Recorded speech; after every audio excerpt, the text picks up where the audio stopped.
Gotta keep it interesting. I got nut flush and aces and fives. I'm all in.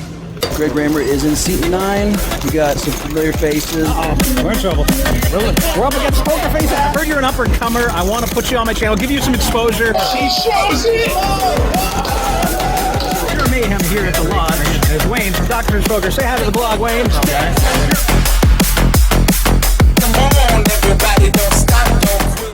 I'm at the lodge in Round Rock, Texas, playing 125 PLO. Under the gun has raised to 15, and now the cutoff re-raises to 50. In the big blind, I looked at a King 8-7, suited in spades to my king.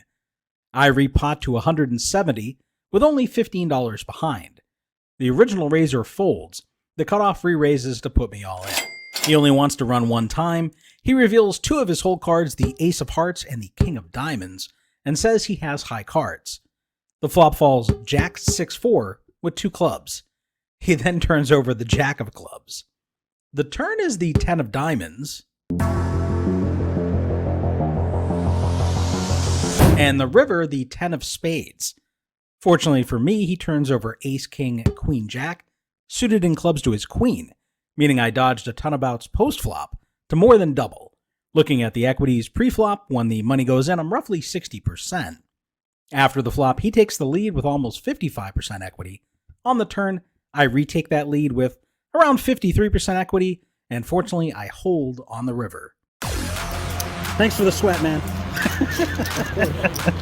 Gotta keep it interesting. So, unfortunately, I wound up losing a good chunk of those winnings back in a bomb pot, where I had 3 of a kind on one board and a flush on the other against a single opponent. He made a $175 river bet, and I felt that I had to be good on at least one of the boards, so I made the call, only to find out that he had boats on both boards to scoop me. In this hand, the $10 straddle is on, and under the gun +1, I pot to 35, holding Ace, Queen, Jack 9, suited in spades to my queen. There's one caller, and now the button min clicks it to 65. The straddle calls, and with action on me, I'm not folding to that bullshit against these guys. I rip it in for 125 total. The player on my left calls. The raiser repots to isolate me, making it 670. The straddler on my right calls all in. I'm all in, and the guy on my left is all in too. Welcome to Texas. I was hoping we get a heads up with Dad's money, but I guess not. They got FOMO. They see a big pot brew and they can't miss out. Well, I see I have dead money, and I don't want it to be dead money. I want it to be live, right? All right, I just quadruple up. I just want the main pot. Yeah, but it's all good. I just want the main pot, guys. Nobody needs to get hurt. I sat over here. So. I feel like I'm gonna need some help. But. I'm just getting in there. You folded the winner, Todd. You folded the winner. I'm just getting in there to gamble. I got. All right, Todd. This is what you're rooting for. Oh, I like your hand, actually. Can we switch? The flop comes Queen 10-4 with 2 hearts, giving me an open-ended straight draw and top pair. The turn is the 6 of spades, and the river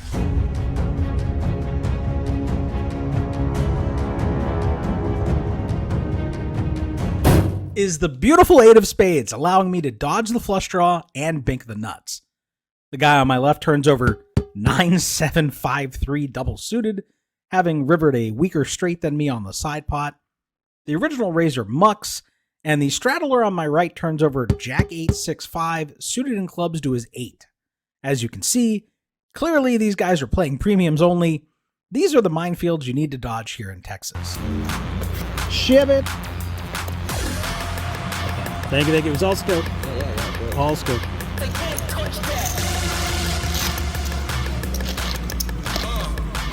Thank you, sir.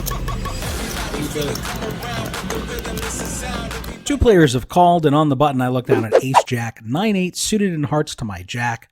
I make the call, the small blind and big blind come along, and we're going 5 ways to a flop, which falls Queen 7-5 rainbow. There's a bet of 25 and 1 caller. I have backdoor hearts, plus a gut shot, and I'm just feeling lucky this hand. I decide with position on the button to take a turn. The turn is the 10 of hearts. While I don't have the nut heart draw, the backdoor hearts may be good if I river it. On top of that, I can now hit a king, jack, 9, 8, or 6 to make a straight. There's a bet of 50 and a call, and I make the call as well. The river is the magnificent 8 of spades, once again giving me the stone cold nuts. These rivers have been really good to me. The original better checks, and now the other player bets 100. I don't see any reason to do anything but get the last $340 in front of me in the middle. He winds up asking how much, and he goes into the tank for a while, but he eventually, unfortunately, lands on a fold, but we do scoop in a pretty nice pot.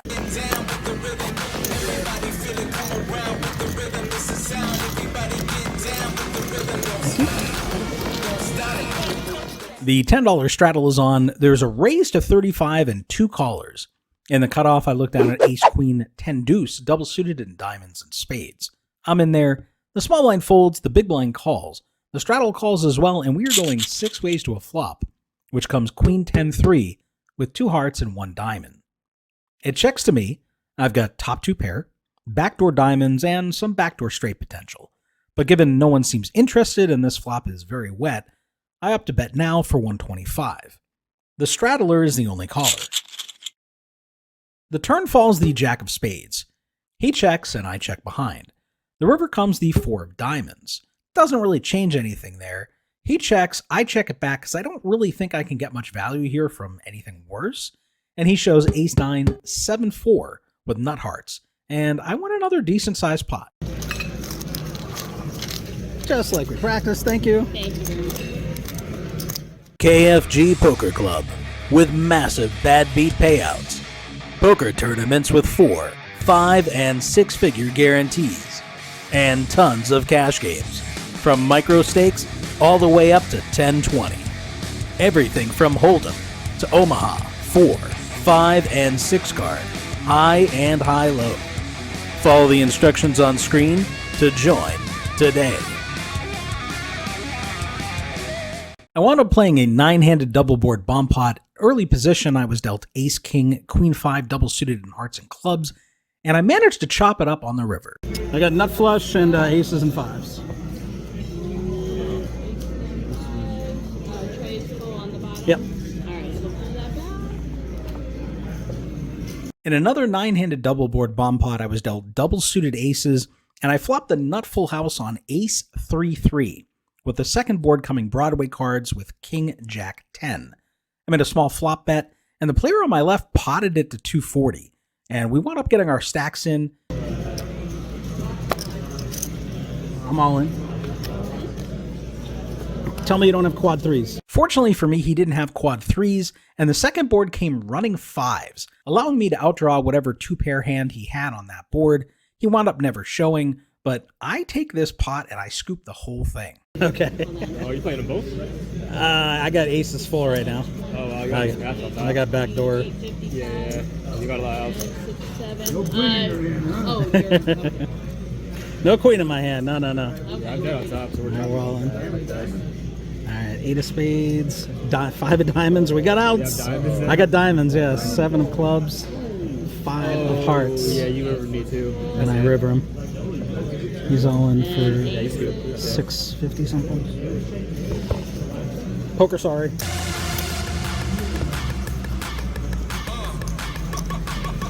Thank you, baby.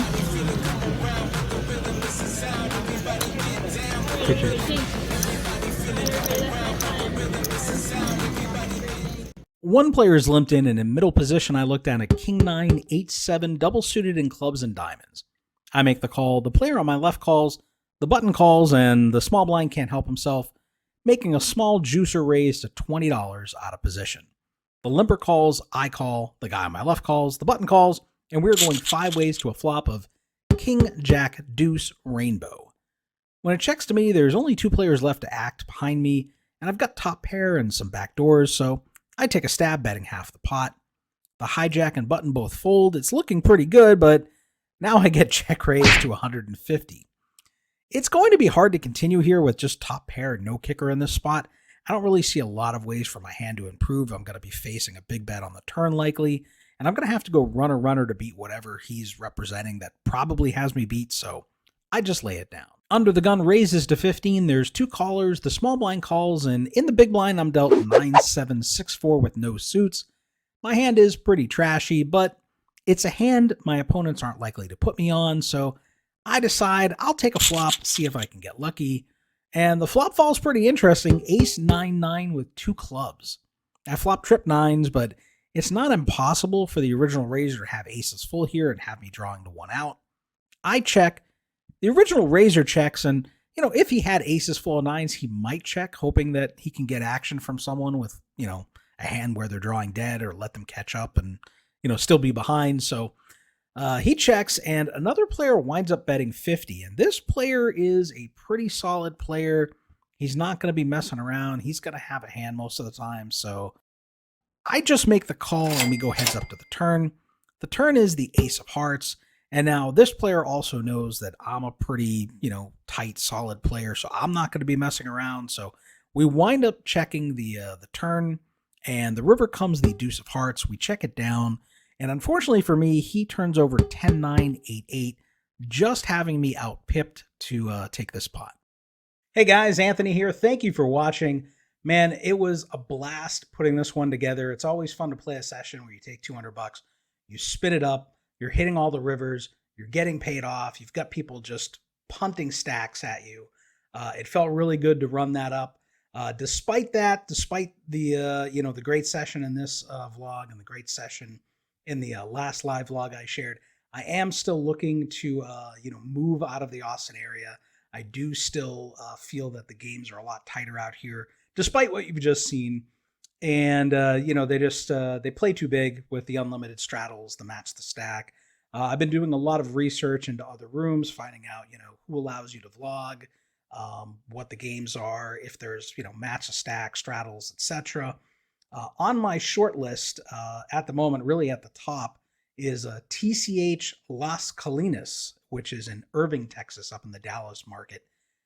They had, I want to say, like 7 PLO tables running on a friggin' Tuesday night. They have a couple of stakes that are protected in the way that I think is important.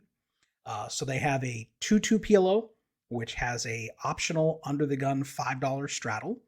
It is true pot pre-flop. Post-flop, they round, I believe, up to the nearest 5, and the buy-ins are capped, right? So it's not unlimited straddles to the friggin' button.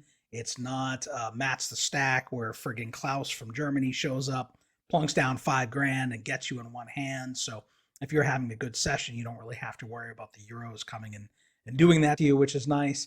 In addition, they also have a 2-5, also capped buy-ins, limited to a single under the gun straddle.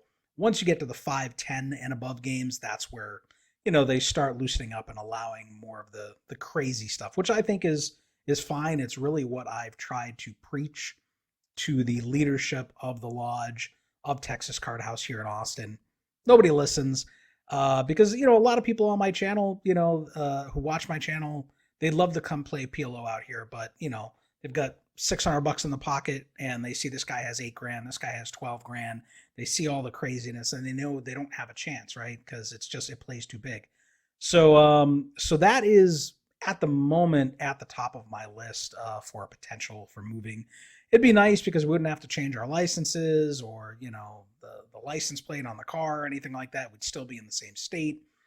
We'd looked at some other markets as well. I did not get approval from the Hard Rocks.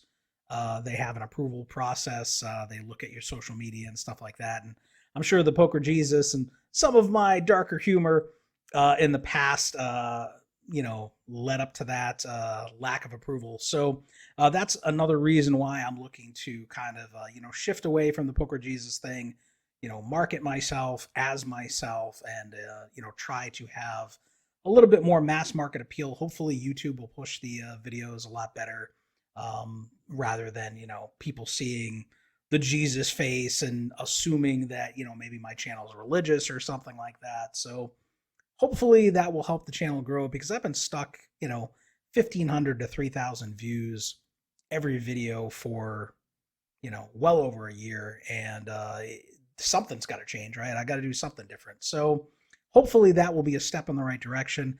I'm going to start putting out shorts again. Some of the shorts I'm going to be putting out will be from the older, video clips and stuff like that. So there'll be some of the Jesus.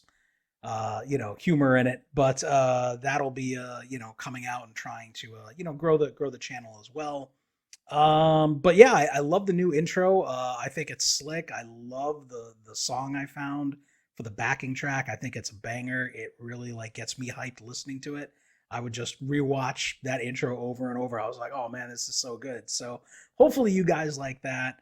Trying to think what else. I think I covered everything. The Las Colinas thing. We had looked at, I was saying, some other, places in the country. There was Jack's Cleveland, I think, in Ohio. They do allow vlogging and they do have PLO on a regular basis, but it's a lot fucking colder. I grew up in Massachusetts, in north central Massachusetts, close to the New Hampshire border. I grew up with the ice. I grew up with the snow. Not really keen to return to that. And that would be what we'd be facing up that way. So I was hoping to find something else. And so far, TCH in the Dallas market seems like it. There is TCH in Dallas as well, but those games have, Match the Stack. And I don't know if they have more straddles or not, but probably plays bigger. So probably not an option. But I know there's a lot of different clubs up in the Dallas market. So leaning that way at the moment. Hopefully within the next year, we can look to move that way. We'll see how things shake out, but I'm going to still, keep looking. If you guys have recommendations, we prefer not ice and snow. We looked at Florida too, up in the Orlando market. There's Orange City Card Club. I know they have PLO. I know they allow vlogging. Not super keen to return to the swampland. We lived out there. The humidity is brutal.